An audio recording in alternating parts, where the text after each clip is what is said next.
வணக்கம் யூடியூப் நண்பர்களே. இந்த வீடியோவில் சாந்தி திரைப்படத்தை பற்றிய சில சுவையான செய்திகளை நாம் பார்க்கலாம். ஏற்றிய திருவிளக்கு என்ற நாவலை அடிப்படையாக வைத்து தயாரிக்கப்பட்ட திரைப்படம் சாந்தி. இந்த படத்தில் நடித்தது பற்றி நடிகர் திலகத்தின் கருத்து என்னவென்றால், to be or not to be, அதுதான் அந்த படத்தின் கேள்வி. கவிஞர் தஞ்சைவாணன் எழுதிய மனப்போராட்ட காட்சி இன்றும் என் மனதில் நிற்கின்றது என்று கருத்து தெரிவித்திருக்கிறார். சாந்தி திரைப்படத்தை இந்தியில் கௌரி என்ற பெயரில் 1968 சிவாஜி பிலிம்ஸே தயாரித்து வெளியிட்டது. இதில் சுனில் தத், நூடன், சஞ்சீவ்குமார், மும்தாஜ் ஆகியோர் நடித்திருந்தார்கள். ஒரு காட்சியில் தஞ்சைவாணன் எழுதிய தனி நடிப்புக்கு அந்த காட்சியில் சிவாஜி மட்டும் மோனோ ஆக்டிங்கில் அற்புதமாக தன் நடிப்பு திறமையை காட்டியிருந்தார் நடிகர் திலகம். யார் அந்த நிலவு பாடலும் அதற்கு சிவாஜி கணேசன் நடித்த விதமும் இன்றைக்கும் பலரை கவர்ந்த பாடல் காட்சி ஆகும். இந்த பாடல் உருவான பின்னணி சுபராசியமானது. சர் கிளிஃப் லேன் ரிச்சர்ட் என்ற ஆங்கில பாடகர் மிகவும் புகழ்பெற்றவர். அவரது பாடல்கள் அடங்கிய இசைத்தட்டுகள் 250 கோடி வரையிலும் விற்று சாதனை படைத்தது. ஒரு நாள் MS விஸ்வநாதனை சந்தித்த சிவாஜி, கிளிஃப் லேன் ரிச்சர்ட் பாடிய பாடலை போன்று உன்னால் ஒரு பாடலை உருவாக்க முடியுமா என்று கேட்டிருக்கிறார். இதை கேட்ட MS விஸ்வநாதன் இது பற்றி கவிஞர் கண்ணதாசனிடம் கூற, அவர் யார் அந்த நிலவு பாடலை எழுதினார். அந்த பாடலுக்கு கிளிஃப் லேன் ரிச்சர்ட் பாணியில் இசையமைக்கப்பட்டது. அந்த பாடலை மிக அழகாக TM சௌந்தரராஜன் பாடி ஒளிப்பதிவும் செய்யப்பட்டது. பாடலை சிவாஜிக்கு போட்டு காட்டினார்கள். பாடலை கேட்ட சிவாஜி 3 நாட்கள் படப்பிடிப்பை ஒத்தி வைத்து விட்டார். பொறுமை இழந்த டைரக்டர் பீம்சிங், ஏன் இந்த பாடல் உங்களுக்கு பிடிக்கவில்லையா என்று கேட்க, அதற்கு சிவாஜி, கண்ணதாசன் பாடலை அருமையாக எழுத, MS விஸ்வநாதன் அற்புதமாக இசையமைக்க, TM சௌந்தரராஜன் இனிமையாக பாடியிருக்க, இந்த 3 பேரையும் நான் தோற்கடிக்க வேண்டும் என்று கூறினார். அதன் பிறகு பாடல் படமாக்கப்பட்டது. சிவாஜி கருப்புடையில் வாயில் சிகரெட்டை ஊதி தள்ளிக்கொண்டு ஸ்டைலாக நடந்து வர, யார் அந்த நிலவு பாடலை ஸ்டைலாக பாட தியேட்டரில் ரசிகர்களின் கைதட்டலால் அதிர்ந்தது. இது MS விஸ்வநாதன் கூறிய செய்தியாகும். சாந்தி திரைப்படத்தில் நடித்த விஜயகுமாரி இந்த படத்தில் நடித்தது பற்றி கூறுகிறார்.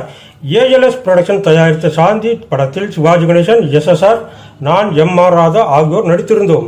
டைரக்டர் பீம்சிங் இந்த படத்தில் சிவாஜி கணேசனுக்கும் எனக்கும் முதல் இரவு காட்சி.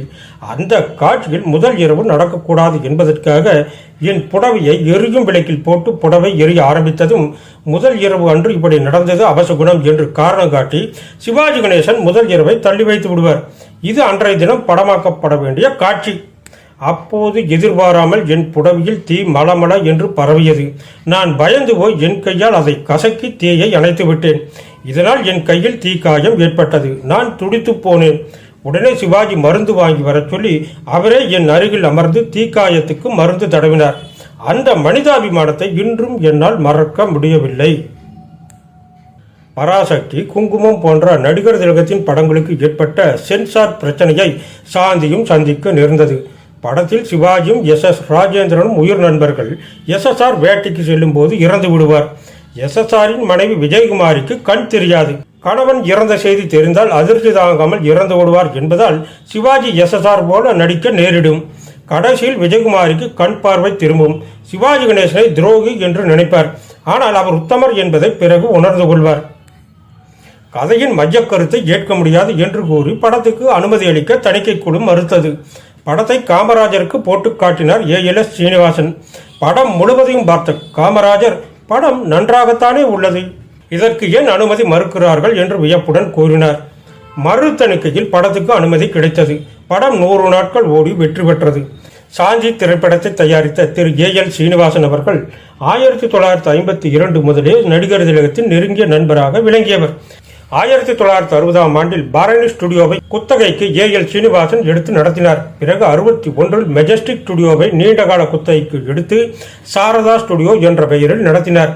விநியோக உரிமையில் நெகட்டிவ் ரைட்ஸ் என்ற முறையை அறிமுகப்படுத்தியவர் AL சீனிவாசன் அவர்கள்தான். நெகட்டிவ் ரைட்ஸ் என்பது ஒரு சினிமா படத்தை முழு விலை கொடுத்து வாங்கி அதை விநியோகஸ்தர்களுக்கு பிரித்து கொடுப்பது அல்லது நேரடியாக ரிலீஸ் செய்வது ஆகும்.